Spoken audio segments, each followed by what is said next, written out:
Pozdrav svima, danas je 2.11. Prekrasan je dan u Rijeci. Sad je negdje oko podne i pol i sunce grije, plavo je nebo i nema razloga da se ne bude optimističan. Pogotovo na ovaj prekrasan dan. Dakle, danas je 2 tjedna od kad pijem Rakutan i osjećam se stvarno dobro. Nemam nikakvih psihičkih, a ni fizičkih problema, osim blagog sušenja usnica, blagog sušenja kože. I to je to. Današnji video neće biti dug, zapravo će biti dosta kratak, zato što nemam zapravo puno toga ni za reći. Osim da se približim, samo malo pomaknem ovaj jastuk.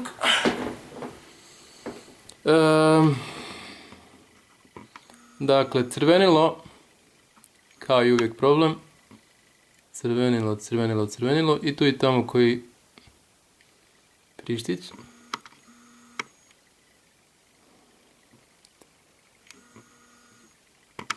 Eto, to je to. Dakle, čelo nemam, ništa. Sljepočnice ništa, ali obrazi su mi crveni. Brada mi je crvena, nos mi je crven. To je to.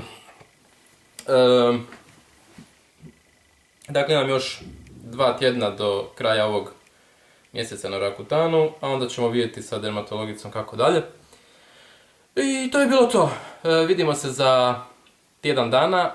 Do tada pozdrav.